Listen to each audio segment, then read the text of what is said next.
Hello, guys. Welcome back to another LFR podcast. Today we are joined by a very special guest. But let's introduce ourselves first. I go by the name of Biscuits on this channel, LFR Biscuits, and I'm joined by. LFM. I'm LFR Sims. My name's LFR Boss Ibrahim. All right, and for a very special guest. Oh, hi, yes, my name's Adam. Okay, Adam. What do you do? Well, thanks very much for inviting me to this great organisation here. I think you young people are doing a terrific job as well as the staff. Okay, primarily what I'm doing currently is I'm the founder of two newish festivals that's come to Leicester recently. The Leicester Peace and Love Festival, and then we've also got Africa Fest. So I'm primarily here looking to promote our festival, but also see if we can get you young people involved in it as well, because I think you've got a huge amount of talent here. Okay, so it's clearly like the events we have heard about it, but as you said, you're gonna try to get us young people involved in it. But how will you get involved in it? Like, let's say if I have no experience, how will Okay. you get young people to help? Right, okay. Well, we know that we're definitely going to be having the performing arts there, okay? Because with the Peace and Love Festival, especially, the way that it is now in the world, a lot of young people are concerned about, their safety. We know that there's war in the Ukraine against the Ukrainians and the Russian, and then we got the war in the Middle East, all right? Palestinians against the Israelis, and then also in Africa as well, in the Congo. Right, so we got war and a lot of different places. I think a lot of young people are a bit scared about this. But what we want to do, we want to use the performing arts to try to get a message across of let's try to have more peace with each other. Yeah, let's have more respect for each other and more harmony as well between different groups and different communities. And so we feel that what you young people can do is definitely help us with the performing arts. Right, so I know that you've got some really talented singers and rappers here and performers, yes? So we feel that could be definitely one thing. But again, also with the resources that you may have, when it comes to recording, making content, taking photographs as well, it could be a really, really good opportunity to start developing your skills and building the skills you currently have. Yes, definitely. I have to agree with that. Your experiences with events and stuff, have you done stuff in the past, or are these new? No, they're not brand new. We started the Peace and Love Festival in 2006. That was our very first one. Gosh, you were all babies then, weren't you? Yeah. I was 3 years old. How did the festival go? The festival was a real good success because what happened back then, I sound like I'm ancient now. I mean, back in 2005, there was some concerns about gun and knife crime entering Leicester, because back then in Nottingham it was on the increase. A lot of people were concerned, and so my colleagues and I says, well, you know what? Rather than sitting down and waiting for it to come into Leicester, let's try and be proactive and put on a festival that's going to hopefully make peace and draw communities together, so that they don't actually end up falling into gun and knife crimes. And so we put on the first event, and it was I think we did it in about a month.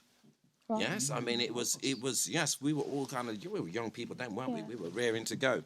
So, we put it together in about a month, and it turned out to be really good. And so he says, right, well, we're gonna carry on doing this. And we did it for a couple of more years.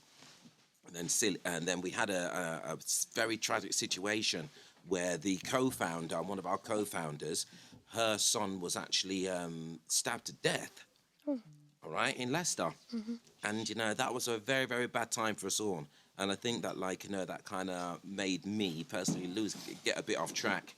Really, I think I lost my direction about that time there, because it was almost like since 2005 we've been trying to say, let's put the guns down, let's put the knives down. And then one of the co-founders' children gets stabbed. I kind of became a bit disillusioned, really. Yeah. It was almost like, we're trying to do something and it didn't work. Yeah. Yeah, because you're trying to obviously make a difference and stuff, and for that to happen, it's it's quite sad too. Yeah, I see. It was.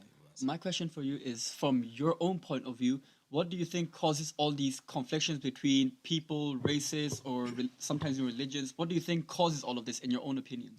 Okay, brilliant question. I think that some of the main things is just we don't really mix. If we were mixing more, and if we were talking to each other more and dialoguing with each other more, and if we were around each other much more and communicating, I think that that's one of the best ways to actually break down barriers. Yes? Yeah. We'll be able to start learning from each other, talking to each other, and then once we get to see, well, look, you know what? I was always raised, you know, you might be thinking, well, I was always raised to think that, you know, your community did this and that. And now I've met somebody from your community, I realize it's not the truth. Yeah. And then you can start seeing what you have more in common with each other. And those things that you find that you probably don't have in common with each other, sit down and break bread. Why not? Let's eat some food. Let's chat. Let's talk to each other. And then you might say, well, you know what? Gosh, I never knew that. But you know what? We got more in common now than I realized we had. It's like the same thing with like our group. Like we're all human beings at the end of the day, but we all come from different backgrounds, and that's Yes. what one thing I love about this group. Like The we're all, diversity. yeah, the diversity is just Yes. completely different. Everywhere, like Yeah. everyone from different places and stuff. So It's a beautiful thing, you know, if we can get this message across to the whole of the world, you know, one of the things I'm saying at the minute is dialogue, not destruction. Yeah. So I mean, like, you know, when we're talking to each other, which is what dialogue is all about, Yeah. then, you know, there's so much that can be done. But then when we don't have the dialogue, then I mean, that's when, unfortunately, things start to occur where people start to destroy each other Yeah. and themselves. I would like to add on to my previous question, but thank you for your answer. Do you think that nowadays, where people get influenced from the wrong, like the people who are famous are the wrong people to be famous, the young people that are taking inspiration from, do you think they're taking inspiration from the wrong celebrities or anything? Again, another great question. Well, yes, I mean, we know that we're in a very visual culture nowadays. So therefore, you know, television, internet, whatever, yeah, social media, it can have an effect. But you know what? I also believe there's an old saying that the apple doesn't fall too far from the tree. Yeah. Have you ever heard that one before? Yeah. All right. Okay, now I'm going to ask you a question. What do you think it means?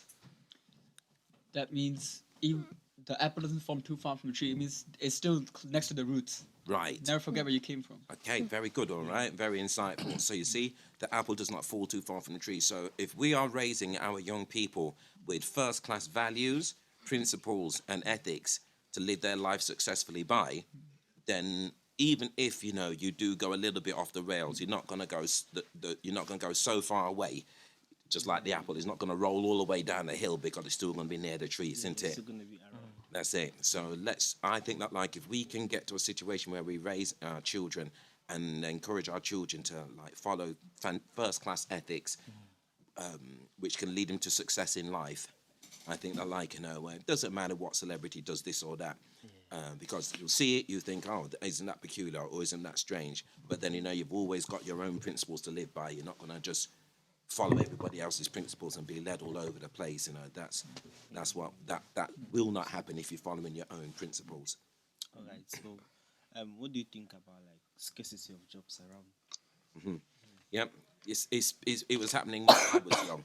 All right, there's always been a scarcity of jobs, and I was watching a fascinating documentary where they were saying that, do you realise that that there has to be job shortage. There's never ever going to be one job for everybody, because that's how a capitalist system works. All right. So if that kind of thing is happening, and then we also find, you know, separate communities, more than likely are going to employ their own people from their own community. Yeah. All right.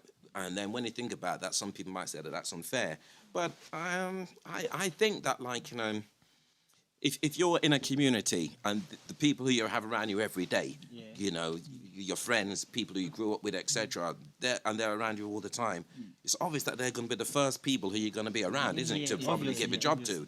It's not as if you're going to be living in the East, Leicester, and then go all the way to the West Leicester or North Leicester or South Leicester or Central Leicester to say, well, let's see if we can do some work. Going to go to the people who are closest to you, which I think to myself, all right, well, if that is going to happen, it can't be really avoided. But what we can definitely do is try to encourage young people like yourselves to become the future entrepreneurs. All right? Then take it from me, the next generation or the next wave of young people, the new frontier, that's the word I'm looking for, all right? The new frontier for young people is creating your own work, creating your own jobs. Because, like, somebody had to create a job, didn't they? Somebody had to do it. So what about you all being the new generation of those businessmen and businesswomen? You'll be creating jobs for yourself and for your friends and for your children and for each other. So right now, thank you for answer, but I'm gonna play a little bit of the devil's advocate. Okay, so you're saying that children should come out and find jobs and like help each other. Yeah. But nowadays, in my opinion, I feel like everybody in my age group, let's say young people, I feel like they're too lazy to anything. They can't be asked with anything. If you were to talk to them, how would you give them the motivation? Would you even give them motivation? Do you believe in motivation? Yes, sir, I do. Most certainly do. And I think that lazy. I'm a life coach, all right? And what I truly believe is that if you don't really have a solid goal or set of goals to work towards or to wake up for in the morning, you're more than likely going to stay in bed for a couple of hours longer than you really should be. All right? So one of the first questions I'm always going to ask is, what life goals have you set for yourself? And if you've got somebody who can give you a strong, clear answer for that, they might say, right, I'm going to do this, or I'm going to do that, or I'm actually doing this and that. I bet you that's the thing that generates the energy for them to come out of bed in the mornings. That's the thing that's going to generate the energy for them to say, right, I've got things to do. I can't be just sitting down on my laptop or on my Game Boy or on talking to my mates or on well, not Facebook, God, that's for old people now, isn't it? I understand. On Instagram. So you see, once you basically have got some solid goals in your life, then that's going to be the main thing to help you overcome the quote unquote laziness and give you some direction in life. It's something to wake up for. Because if you haven't really got that much to wake up for, I guarantee you, after a while, you'll start just dragging your feet. So that was a good question. But let's say I have a dream. I want to become something big in my life. But let's say nowadays a lot of people face this problem. Okay. Even their own family members and their mates, all of them call them one word: delusional. Right. Okay. What would you tell the people now? Because I feel like a lot of people give up on their dreams Yes. just because they're being labeled delusional by Yes. everyone. Okay. What I would say, Yeah. don't listen to them. Yeah, I would say don't listen to them because there's a saying. I'm full of sayings today, aren't I? There's another saying. With every action, there is an equal and opposite reaction. All right, that's a scientific formula. Have you heard that one before? No. For every action, there is an equal and opposite reaction, and so therefore you see, so that means to say every step forward that you take, what do you think is going to happen? There's going to be something. There's going to be trying to push you back one step. All right? So that's what equal, opposite, equal, yeah? And so therefore, once we understand that for every step you take, there's going to be something trying to push you back. That can be your friends telling you you're crazy. It could even be your own mama telling you that, like, you'll never make it. You don't know. It could be anybody, all right? So really, what we then need to say is, right, don't listen to them because that's the force that's trying to push you back. And sometimes, I'm not saying that people are malicious, but there are some people who are malicious who don't really want to see you get anywhere in life. That's a possibility. But then on top of that as well, you get those people who maybe they had their dreams when they were small, and somebody was telling them, you're mad, you'll never get there, and then they kind of slowly said, well, let me just give it up and just become a regular person, and then they ended up doing that. Yeah. But what I'm saying is that those people who don't listen, can then say, right, I understand the formula for every action, there is an equal and opposite reaction. Once you understand that formula, you will know then, right, this has to happen because it's scientific. It's a scientific fact. Yeah. All you need to do then is to just carry on pushing forward. For every knockback that you get, you keep on pushing forward. And that's how you'll reach your goal. Did you ever have someone call you delusional or crazy for anything you're trying to do? Did it ever happen to you? I've had people call me all sorts, my friend. Like what? Like what words? Like what did they call you? Like well, of course, but we're in the company of young people and ladies too. So like we can't. Some of them we can't repeat. But I mean, well, no, I'm a gentleman. Me too. So I mean, so I'll basically well answer that. But I mean, but of course, the whole thing about you're being daft. Be realistic. Stop being silly. Just stop being an idiot and just do what what everybody else is doing. And all of that is the step backwards. It's the push backwards. Yeah.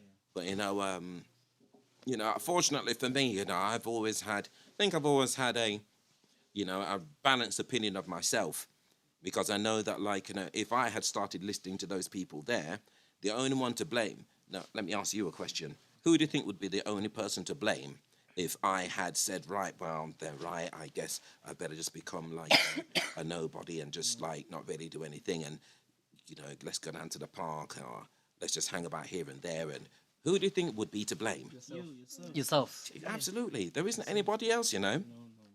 So anybody who's got this kind of thing where they say that they've given up because they saw other people do this or they heard other people do that, I feel sorry for them.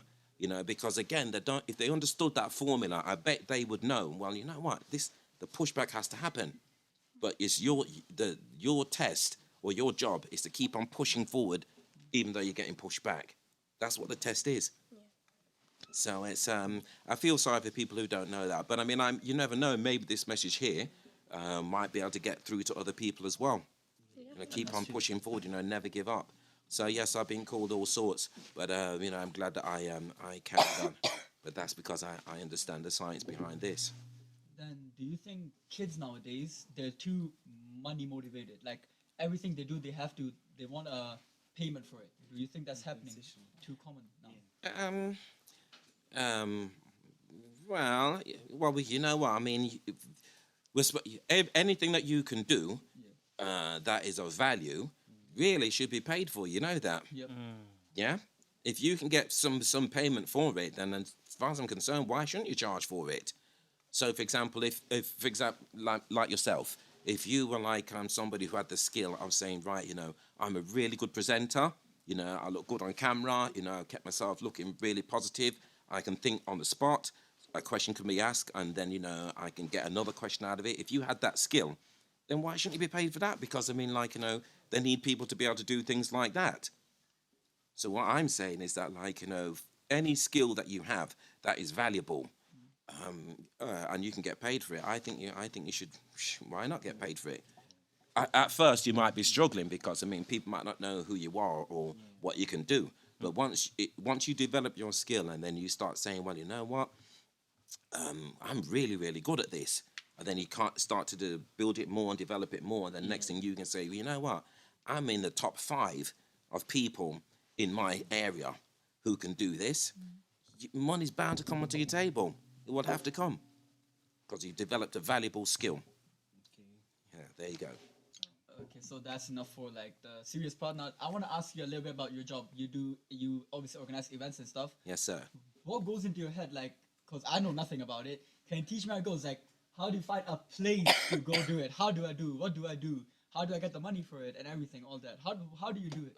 What the process is, well, the very first time we did it in 2006, I think, I don't know what was driving me. I mean, especially in the time that, we managed to do the festival in. But back then, I just said to myself that I don't know where the money's going to come from, but I know that I had a dream. And so I just said to myself, right, well, I hope other people will be able to see that this dream is a valuable dream. You see, I'm going back to the word about value again. All right. And then once we said we want to put on a peace concert to break down the potential of gun and knife crimes coming into Leicester and also bring communities together. Once we said that, then other people started to find out about it. The city council showed an interest, and then other community groups showed an interest. The police started to show an interest. Then once they saw that, like, our plans were solid, and then they said, right, well, we want to do it, because I said I want to do it in the middle of town. The other groups, members who I'm working with, were saying, right, well, we've got to find a venue, perhaps like the Y Theatre or maybe African Caribbean Centre or something. And I just had this picture in my mind. No, I want it right in the middle of town. Yes, and so I got in contact with the city council to say, look, I've got an idea for this festival for a concert, because at first it was a concert, yeah. And I said, we want to do it in the middle of town. And they said, right, well, you've got to get all the paperwork sorted out and insurance and documentation and make sure you got licenses. And then because I had a full-time job at that time working in the employability field. And I was working 9 to 5 on that and then coming home and trying to do the concert as well. And in my lunch hour, making phone calls, all that type of thing. And so ultimately, we managed to get the whole thing together and all the paperwork done. And then the day came when we put it on, and it was just magical. And honestly, yeah, it was really, really great. So paperwork, get in contact with the city council, get in contact with the statutory agencies as well. Yeah, and if you can also, of course, if you can get the funding for it too. All right. So when it came down to the funding, at that time there, I think the police actually gave us the money for it. Yes, because I mean it was brand new at that time, 2005. Nobody was really talking about gun and knife crime, but they did see that there was something in it, and so they gave us a bit of funding for it. And we managed to get bits and pieces from somewhere else too. So, during your first event, were there like did enough people come there? Like, was it Yes. populated actually? Huh? Like, how many people can you? Oh gosh, I can't recall. That was in 2005, but we had a good few hundred people there, right? And because of the fact it's in the middle of town, outside of Primark and Marks and Spencers and Cafe Nero, people are walking up and down, and then they had people in the shops looking out, and then they had people in the Haymarket looking down. Yeah, so people were of course in front as well, looking at their friends and their children and what have you. So yeah, it was a good few hundred people, and again, we were just after between every act, we were saying, well, look, you know, we are here today not just for the sake of entertainment. We are here today to try to help people to recognise that peace and love and unity and harmony is what we all should be looking for in Leicester and in our lives. Out of all the, because you have made like lots of events you've done, what was the best ever experience you had ever doing it? The best ever experience. I think that was the second one, because once the first event in 2006 was called the Peace and Love Concert, and then the second one in the year between, we said, well, you know, let's turn it into a festival, and so 2007 was the Peace and Love Festival, right? And I think that for me that was the best one I think we've done, because I remember I was in bed and I was kind of like thinking, oh gosh, what day we're gonna do it on? Couldn't think of any days because, you know, we had to sort out a day to do it on. And then what happened? I had a dream. I just saw 777 in my dream. Yeah. And then I thought, okay, well, I got up and then I looked in the diary. And the 7th was a Saturday of July 2007. 777. Right? Makes sense. Yeah. Makes sense. That's it. And then, like, you know, we put it on the 7th of the 7th of the 7th. I had no idea what was going to happen. It was the best one that we did. Wow. It was just heavenly. I actually think there was a divine intervention in that one, for sure. I definitely think so. Yeah, because seven. They used to say that 7 is a lucky Yes, number. yeah. Yeah. So with all the experiences you have now, like now obviously as you yourself, let's say you could tell something to you before you had your first ever event, what would you tell your younger self who was before the first event? What would you tell you? What advice would you give him?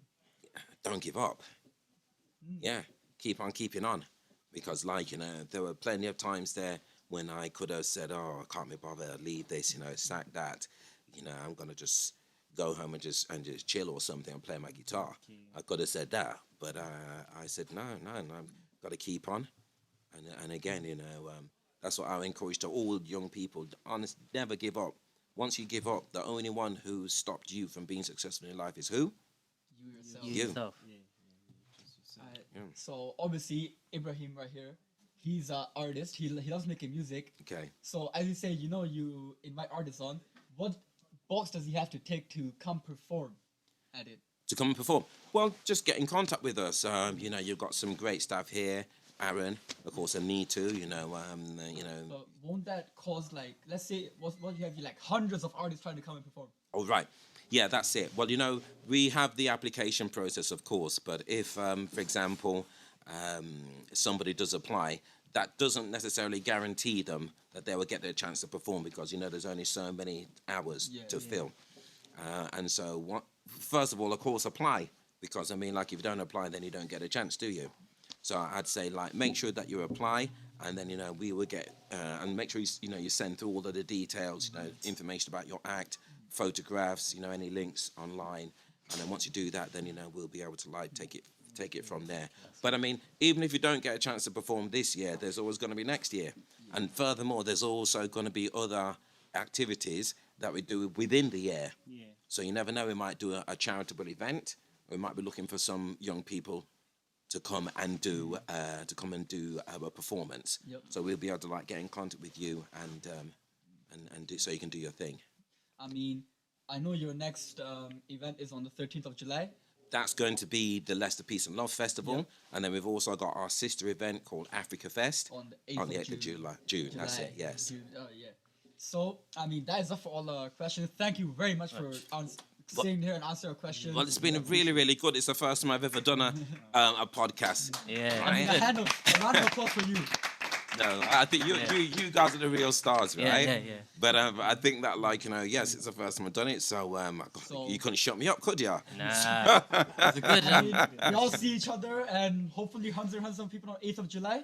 Yes, well, June, I mean, yep. The first yeah. one is 8th of June. 8th of June, yes. Well, I'm really looking forward to actually see how we all can do some work together, not just for this one, but into the future as well. Yep. Because, what we really want to do again is make sure that we get a chance to work with each other. Mutual coexistence is really, really important. Why? Because that's the thing that helps us to break down the barriers that create the war and the hate. And we want to replace the war and the hate with some peace and love, yes? Yep. Okay. I mean, thank you very much again. Thank you, all right. We Thank you for your appreciate it. time, okay. Stay tuned, guys. Stay tuned for the next And look video. for the next video. Goodbye.